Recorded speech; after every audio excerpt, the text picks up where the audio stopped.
Hello guys, ഇന്ന് നമുക്കൊരു പായസം വയ്ക്കാം. പ്രഥമൻ അല്ല, കടല പ്രഥമൻ വയ്ക്കാം. ഞാൻ കടല പ്രഥമൻ വെച്ചിട്ടുണ്ട്.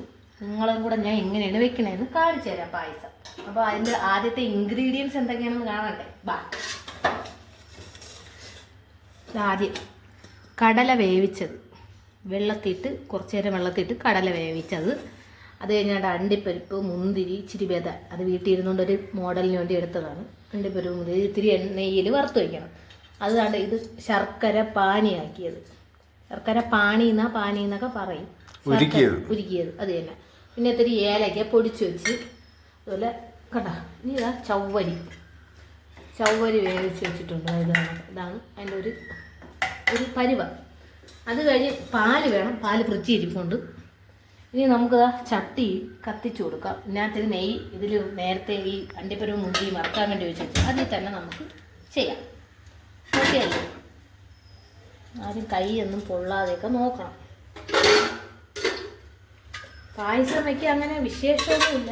പിന്നെ വീട്ടിൽ നിൽക്കുന്ന ദിവസമല്ലേ പായസം വയ്ക്കാൻ പറ്റുള്ളൂ.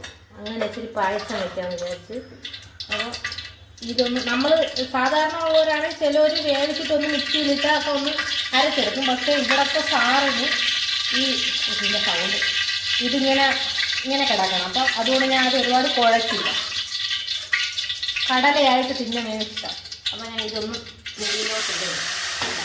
ആ വെള്ളത്തിലോടെ തന്നെ അരച്ച് കൊടുക്കാം. നിങ്ങളിങ്ങനെയാണ് ഇടുന്നതെന്ന് എനിക്ക് അറിഞ്ഞില്ല. ഇങ്ങനെ നമുക്ക് ചെയ്യാം. എന്നിട്ട് ഇതൊന്ന് എണ്ണയിലിട്ട്, ഞാൻ കുറച്ച് കടല എടുത്തോളൂ, നമുക്ക് കുറച്ച് മതിയല്ലോ. എന്നിട്ട് എണ്ണയിട്ടൊന്ന് ഈ നെയ്യൊക്കെ ഇതിലൊന്ന് പിടിക്കണം. മനസ്സിലായ? ഒന്ന് പിടിക്കുമ്പോഴത്തേക്ക് നമുക്ക് ഇത്തിരി മൂന്നാൾക്കൊക്കെ കാണിച്ചൊക്കെ നിൽക്കാം. നമുക്ക് ഇതാ ചവ്വരി ഉണ്ടോ, കണ്ണൻ ചവ്വരി അതിലോട്ട് ഇങ്ങനെ ഇട്ട് കൊടുക്കാം.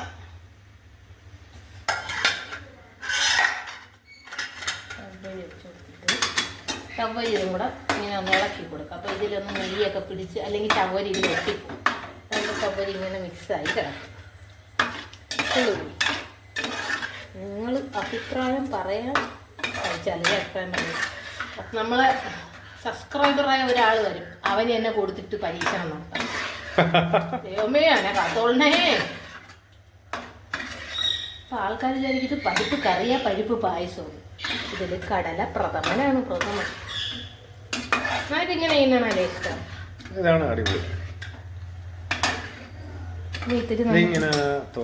ഇതിലോട്ട് ഞാൻ ഏലക്കയൊക്കെ ഇപ്പോഴും ഇട്ട് കൊടുക്കും കേട്ടോ, എന്നാലേ അതിൻ്റെ ഒരു മണം പിടിക്കും. ഏലക്ക ഇട്ട് അടുത്തത് ഇതാണ്. ഒരുവിധം തിളച്ച് നല്ലൊരിതായിട്ടുണ്ട്, കണ്ടില്ലേ? ഇനി നമുക്കിതിലോട്ട് ശർക്കര ഉണ്ടല്ലോ, ശർക്കര എല്ലാം കുറുക്കിയൊരു 1/2 കിലോയുടെ ശർക്കര ഉണ്ട്, പാനിയാക്കിയത്. ഇവിടെ എല്ലാവർക്കും മധുരം വേണം. അപ്പം ഇതിങ്ങനെ നമുക്കിതിലോട്ട് ഒഴിച്ചു കൊടുക്കണം. അരിച്ചെടുക്കണം. അരിച്ചില്ലെങ്കിൽ എനിക്കിന്ന് പണി കിട്ടി. അരിച്ച വേസ്റ്റ് ഞാൻ കാണിച്ചു തരാം. പ്ലാസ്റ്റിക് സഹിതം ഉണ്ടായിരുന്നു. അപ്പം പാനിയാക്കി അരിക്കാൻ മറക്കല്ല. ഇപ്പോഴുള്ള ആൾക്കാർ അരിക്കാതിരിക്കൂല. നമുക്ക് അറിഞ്ഞൂടെ? കല്യാണത്തിന് മാത്രം പോയി കടലപ്രഥമൻ തിരുവനന്തപുര പ്രത്യേക ശ്രദ്ധയ്ക്ക് അരിച്ചാലേ ഇത് കൊള്ളാവുള്ളൂ. കല്യാണത്തിനൊന്നും അരിക്കുകയൊന്നുമില്ല, ഇട്ട് അങ്ങ് തരും. അതെ കണ്ട, ഞാൻ പറഞ്ഞില്ലേ ശർക്കരയിൽ വേസ്റ്റ് വരുമെന്ന്. ആരും വിശ്വസിച്ചില്ല. കണ്ട, പ്ലാസ്റ്റിക് സഹിതമുണ്ട്. അപ്പം അതുകൊണ്ടാണ് പറഞ്ഞാൽ ശർക്കര അരിച്ച് കഴിവതും എടുക്കണം. അല്ലെന്നുണ്ടെങ്കിൽ ഇതൊക്കെ വേസ്റ്റാണ്. ശർക്കര അരിച്ചതിൻ്റെ വേസ്റ്റാണത്. അപ്പോൾ പായസം നമ്മൾ ശർക്കര പാനിയൊക്കെ ഒരുവിധം തിളച്ച് കുറുകിയിട്ടുണ്ട്. ഇനി നമുക്ക് ഇതിലായിട്ട് ഇത്തിരി പാല് കണ്ട, 1 കവർ പാലാണ്, 1 കവർ പാലാണ്. മറ്റേ നാടൻ പശുവിൻ്റെ പാലും നമുക്ക് കിട്ടിയില്ല. അപ്പം നമുക്ക് ഈ 1 കവർ പാല് ഇതിലോട്ട് ഇങ്ങനെ മിക്സ് ചെയ്ത് കൊടുക്കാം. കണ്ട, നമുക്ക് വേണമെങ്കിൽ ഇപ്പം എല്ലാം ടൂണിടാം. ഇപ്പോഴത്തെ ഒരു ടൂണുണ്ടല്ലോ, മറ്റേ വെള്ളം ഇതും കൂടെ മിക്സ് ചെയ്യണം. ഇങ്ങനെ നമ്മളെ പായസം റെഡി ആയിട്ടുണ്ട്. സിമ്പിൾ പരിപാടിയാണ്. ഇനി നമുക്കിത് ഈ വറുത്ത് വെച്ചിരിക്കുന്ന അണ്ടിപ്പരിപ്പ്, മുന്തിരി, ഇച്ചിരി ബദാനും പുറത്താറുണ്ട്, അതെല്ലാം കൂടെ ഇങ്ങനെ കടുകൂറ എന്ന് പറയണമല്ല അങ്ങ് ഇട്ട് കൊടുക്കണം. ഇതാ ഒരു ഞാൻ തന്നെ സ്വന്തമായിട്ട് പറയും പൊളിയായില്ലേ എന്ന് വിചാരിക്കും ടേസ്റ്റ് ചെയ്തിട്ട് പറയും